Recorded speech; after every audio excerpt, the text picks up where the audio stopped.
La boucle du Mohoun. C'est dans cette région à l'ouest du Burkina Faso, aux portes du désert, qu'une coopération paysanne novatrice est venue révolutionner les pratiques agricoles. Initié par UPA Développement International et les œuvres Léger, le projet de résilience climatique instaure un véritable levier économique et écologique au cœur des fermes de la région. Voici l'histoire de ces producteurs exemplaires engagés face à la désertification, unis pour la sécurité alimentaire.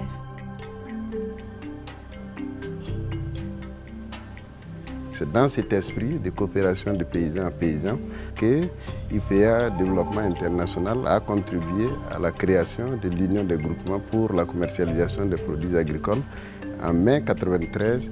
Aujourd'hui, on parle de 168 groupements de base, dont 45 groupements féminins. 3500 producteurs et productrices environ. On a décidé d'échanger autour de notre métier et de regrouper l'offre, c'est-à-dire les excédents que nous produisons dans cette région, que nous mettons collectivement sur le marché. C'est un mouvement coopératif très fort et nous devons de nous donner la main pour être plus solidaires, pour permettre au monde paysan d'imprimer notre visage et de vivre dans la dignité humaine.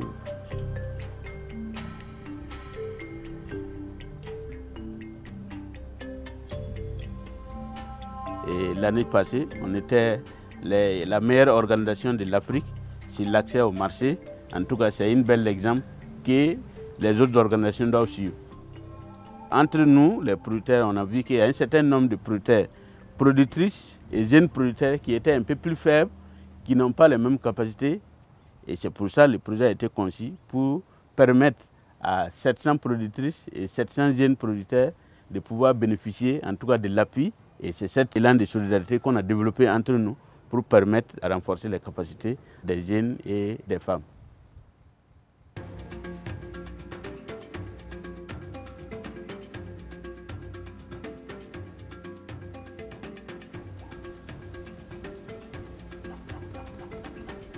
Le biodigesteur, il faut au minimum 20 kg de boue de vache avec 20 litres d'eau que tu vas mélanger et puis ensuite tu vas reverser dans le puits.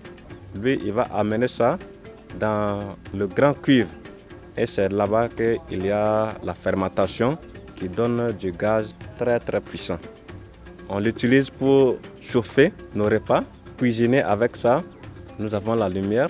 Grâce à cette lumière, les enfants arrivent souvent à étudier, à s'amuser aussi, et toute la famille est éclairée.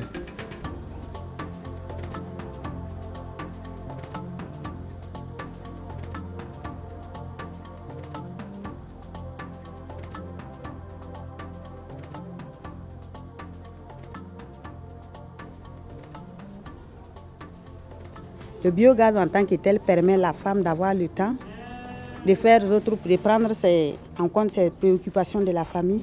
Par exemple, elle partait au moins pour couper le bois. Ça diminue le coupure du bois. La santé en tant que telle, elle n'aura plus l'atout. La fumée ne peut pas rougir les yeux. L'électricité aussi. Nous ne payons plus de l'électricité, ni le pétrole. Les enfants en profitent de ça pour étudier. Avant que je n'avais pas le biodigesteur là, je faisais la coupure du bois et je vendais même les tas du bois. Et la fatigue qui ne me revient pas aussi, je me sens à l'aise. C'est pourquoi j'ai dit que les conditions de vie ont changé.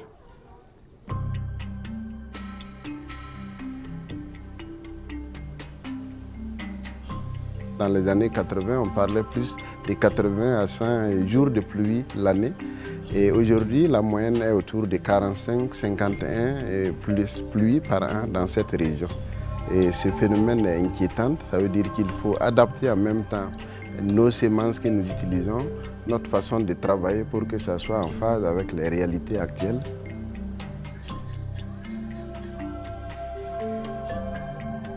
Ce qui est important de lutter contre la désertification dans la région de la boucle du Mohoun, je vois que quand nous étions tout petits là, il pleuvait plus que nos jours. Quand on était petit, il y a beaucoup de forêts. Mais les gens sont en train de couper les arbres, de les couper.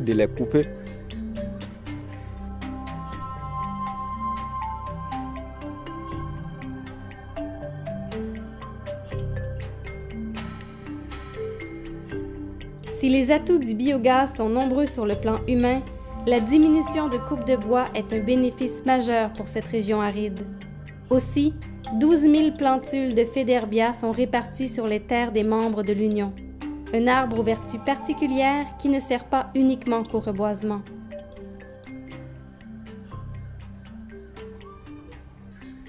Le Faidherbia est très important pour nous les producteurs car ça fertilise effectivement nos sols. En plus de ça, en les plantant, ça va lutter contre la désertification même. En saison pluvieuse, il n'y a plus de feuilles sur l'arbre. Et en saison sèche, on y trouve des feuilles sur l'arbre. C'est le Faidherbia seulement qui a cette signe-là. En l'hivernage, ça pèse totalement les feuilles. Toutes ces feuilles-là, ça tombe sur le sol et maintenant, ça devient fertile. Ça tire l'azote dans le sol. Ça peut améliorer nos rendements. L'arbre, ses feuilles, c'est l'alimentation des animaux même. Les animaux mangent les feuilles de Faidherbia. Donc, avec l'élevage, le Faidherbia est encore utile.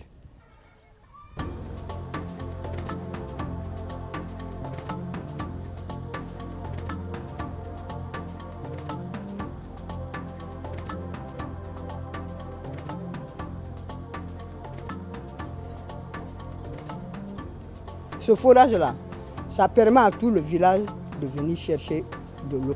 Ça permet aux animaux d'avoir de l'eau tout moment pour boire. Donc ça leur permet de ne pas avoir beaucoup de problèmes de maladies.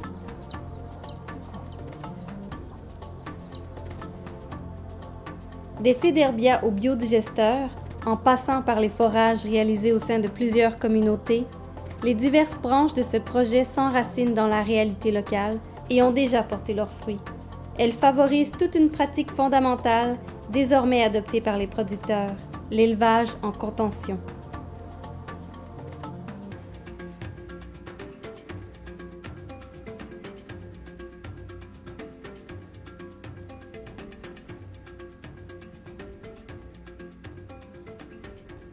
L'élevage en contention, moi je trouve vraiment que c'est une très bonne chose.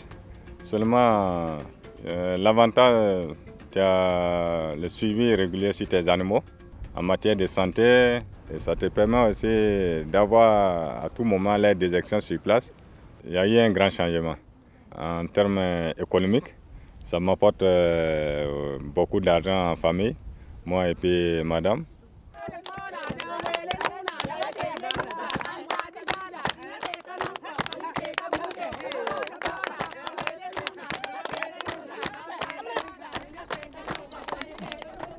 J'élève des moutons. Je les réunis ensemble pour qu'il n'y ait pas de perte, pour pouvoir les nourrir. L'excrément qu'ils vont jeter, c'est comme de l'engrais qu'on a déjà. On enrichit nos sols. Depuis que je les ai réunis, ma production s'augmente d'année en année.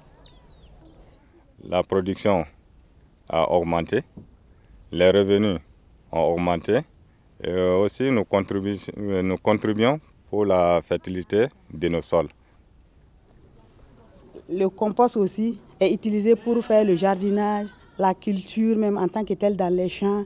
La bouse du biogaz est plus riche que la bouse du compost non préparé.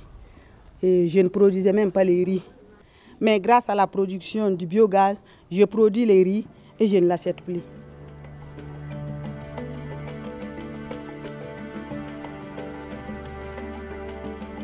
Ça peut nous aider pour le compost. L'année passée, on a utilisé le compost pour faire le maïs. En 2012 et en 2013, moi j'ai récolté 10 à 11 sacs de maïs. Ouais, pas plus. Mais la récolte précédente, là, nous avons récolté 37 sacs. On a utilisé aussi pour faire du niébé. Le niébé aussi, ça nous a rapporté beaucoup. Le niébé, on ne le faisait pas. Mais c'est avec l'IGCPA qui ont amené le projet. C'est un plus pour moi. Et je pense que vraiment, avec le compost du biogaz, c'est un moyen efficace pour lutter contre la pauvreté.